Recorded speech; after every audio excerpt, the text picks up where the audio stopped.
Tinga! E o pênalti ou não?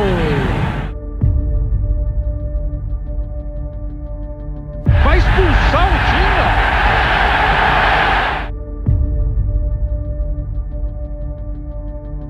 Não dá o pênalti, é um problema dele. Agora dizer que o Tinga simulou...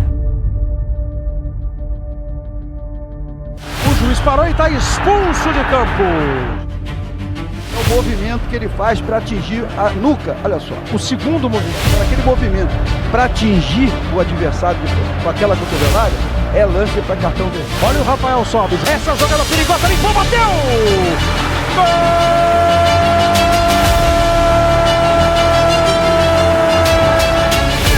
Na trave do rebote, sobe!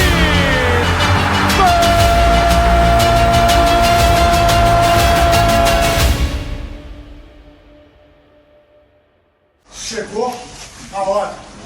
Chegou o tão sonhado momento. Chegou contra uma equipe que não é imbatível.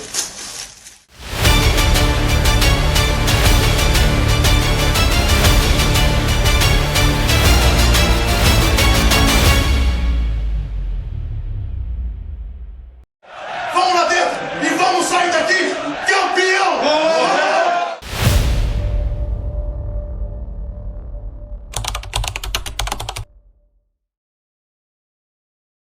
O mundo do futebol assistia a uma final que já parecia decidida. De um lado estava o poderoso Barcelona, o time que encantava o planeta com seu futebol ofensivo e que tinha como estrela principal o melhor jogador do mundo, Ronaldinho Gaúcho. Do outro lado, um clube brasileiro que chegava com um sonho, o Sport Clube Internacional. Para muitos europeus, aquela final era apenas uma formalidade. Mas o que poucos sabiam era que a história daquele time havia sido construída com revolta, superação e um desejo enorme de provar seu valor. E tudo começou um ano antes, em um dos campeonatos mais polêmicos da história do futebol brasileiro. O ano era 2005. O Internacional fazia uma grande campanha no Campeonato Brasileiro. A disputa pelo título era extremamente acirrada. O principal adversário era o Sport Clube Corinthians Paulista. Mas aquela temporada ficou marcada por uma enorme polêmica envolvendo a arbitragem. Dentro da área, olha o Tinga! E o pênalti ou não? Durante o confronto direto entre as duas equipes, aconteceu um lance que até hoje é lembrado pelos torcedores colorados. O meia Tinga invadiu a área e foi claramente derrubado. Era pênalti, mas o árbitro da partida, Márcio Rezende de Freitas, ignorou completamente a falta. E não parou por aí. Tinga ainda foi expulso por suposta simulação. A decisão revoltou jogadores, dirigentes e torcedores do Internacional. Para muitos colorados, aquele foi um dos maiores erros de arbitragem da história do campeonato. No fim da competição, o Corinthians terminou campeão e o Internacional ficou com o vice. Mas aquele vice teria um impacto enorme no futuro do clube. Ele garantiu ao Internacional uma vaga na competição mais importante da América do Sul, a Copa Libertadores da América de 2006. E ali começaria a jornada que mudaria a história do clube. Façam as faixas, festejem, porque a América finalmente é vermelha. O Internacional chegou à Libertadores de 2006 com um elenco forte e muito equilibrado. O time era comandado pelo técnico Abel Braga. Dentro de campo, a liderança era do capitão Fernandão. O elenco também contava com jogadores importantes como Rafael Sobis, Alex, Jorge Wagner, Ceará, Bolívar, Índio e Klemer. Era um time muito organizado taticamente, forte defensivamente e extremamente perigoso nos contra-ataques. Na fase de grupos da Copa Libertadores da América, o Internacional enfrentou o Nacional do Uruguai, Pumas e o Atlético Maracaibo. O Internacional dominou o grupo, terminou a fase de grupos invicto e avançou como líder. Já nas oitavas de final, o Internacional enfrentou novamente o Nacional, e com uma disputa equilibrada e um agregado de 2-1, o clube passou para as quartas. Cobrança de escanteio na entrada da pequena área, Klemer! Gol! É do Nacional! Pro Jorge Wagner! Gol! É do Internacional! A bola pra ele, driblou bonito, vai Renteria, bateu! Gol!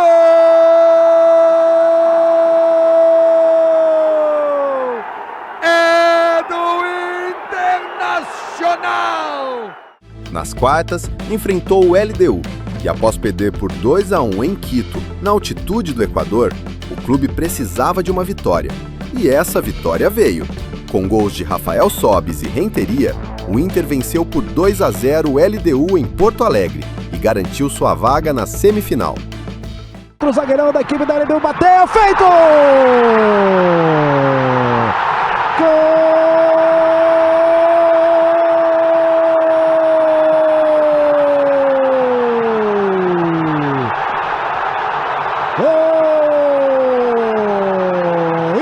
Internacional chega lá com Rafael Sobis, camisa 11. Se chegar o Renteria, é perigo. Tocou, Renteria, feito! Gol!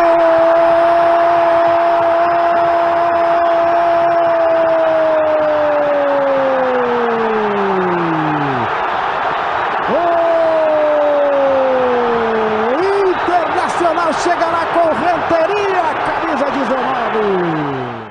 E já na semifinal, após uma partida bem difícil na ida, em Assunção, no Paraguai, o Internacional conseguiu passar para a final com um placar de 2-0 no Beira-Rio sobre o Libertad. Ele é de bomba, vai pra bomba, tirou! Gol!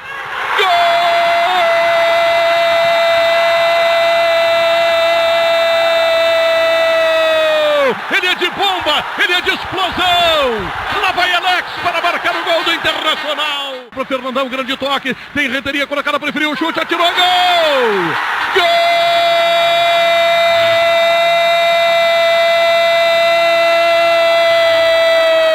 Fernandão! E então chegou a final. O adversário seria o poderoso São Paulo. Naquele momento, o São Paulo era considerado um dos melhores times do mundo. A equipe havia conquistado a Libertadores de 2005 e o Mundial no mesmo ano. No primeiro jogo da final, no Morumbi, o Internacional venceu por 2-1, com 2 gols de Rafael Sobis.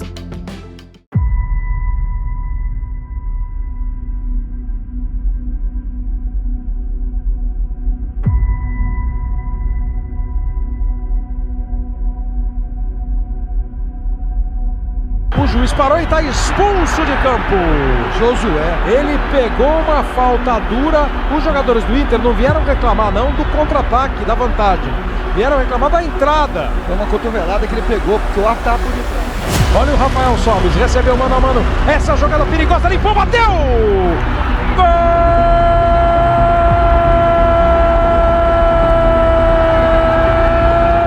Rafael Sobis! Fernandão subiu, tocou de cabeça, na trave do rebote, Sobis! Gol!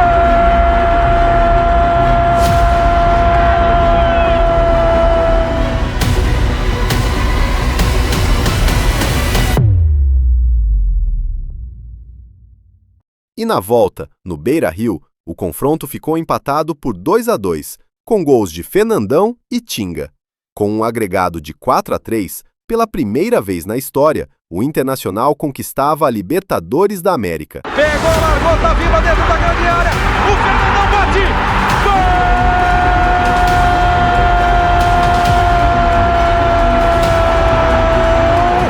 Fernandão do Internacional. Voltou pro Fernandão.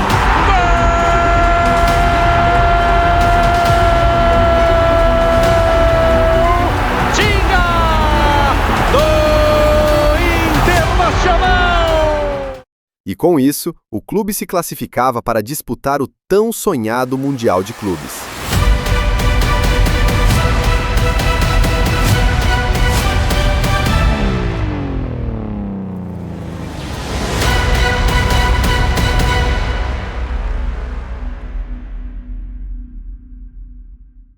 Se o Internacional chegava motivado ao Mundial, o adversário europeu parecia praticamente imbatível. O Barcelona vivia um dos momentos mais brilhantes de sua história. O time era comandado pelo técnico Frank Rijkaard. e havia conquistado a Liga dos Campeões na temporada 2005-2006. Mas o grande símbolo daquela equipe era um brasileiro, Ronaldinho Gaúcho. Ao seu lado estavam jogadores de altíssimo nível: Samuel Eto'o, Deco, Xavi, Andrés Iniesta e Carles Puyol. Na fase de grupos da Liga dos Campeões, o Barcelona enfrentou o Werder Bremen, o Udinese e o Panathinaikos. O time do Barcelona também terminou invicto e líder do grupo. Nas oitavas de final, enfrentou o Chelsea, com um show de Ronaldinho Gaúcho no jogo de volta, e com um placar agregado de 3-2, o Barcelona passou para as quartas. Tocando para Ronaldinho, Ronaldinho que tira la diagonal, Ronaldinho que se va de dos, Ronaldinho continúa, Ronaldinho gol!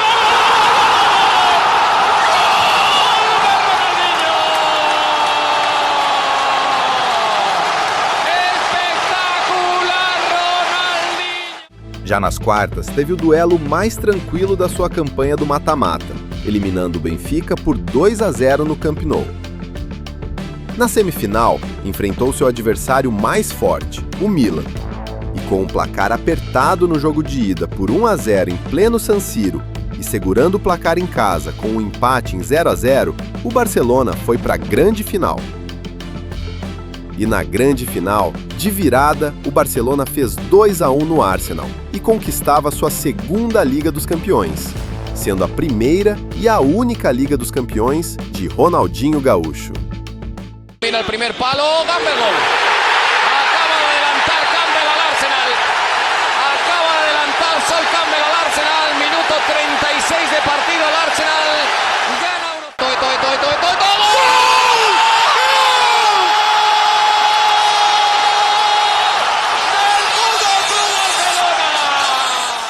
Valenti, Valenti, gol del Barcelona. Muy bien Larsen. Acaba de marcar el Barcelona.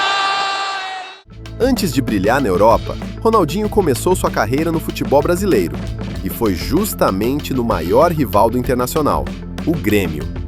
Desde jovem, Ronaldinho viveu intensamente a maior rivalidade do sul do Brasil, o clássico conhecido como Grenal, Internacional contra Grêmio. Ronaldinho já conhecia bem seu adversário no Mundial. Só o que o Ronaldinho não sabia era que aquele time que o enfrentaria iria mudar para sempre a história do futebol mundial. O Internacional chegou ao Mundial de Clubes com muita confiança. Na semifinal, enfrentou o Al Ahly e, com gols de Alexandre Pato e Luiz Adriano, garantiu sua vaga na final. Do outro lado da chave, o Barcelona enfrentou o América e, sem dificuldades, ganhou de 4-0. A final estava definida. 17 de dezembro de 2006. O palco era o Estádio Internacional de Yokohama. O Barcelona dominava a posse de bola, criava oportunidades e pressionava constantemente. Mas a defesa do Internacional estava muito bem organizada. Os zagueiros Índio e Bolívar faziam uma partida impecável. E quando a bola passava pela defesa, o goleiro Klemer aparecia com grandes defesas. O jogo caminhava para o final, até que aos 82 minutos aconteceu o momento mais importante da história do clube. Quem sabe no contra-ataque desse? Vamos, Yarley. Luiz Adriano pede, Adriano também. Yarley tocou pro Adriano, faz Adriano! Gol!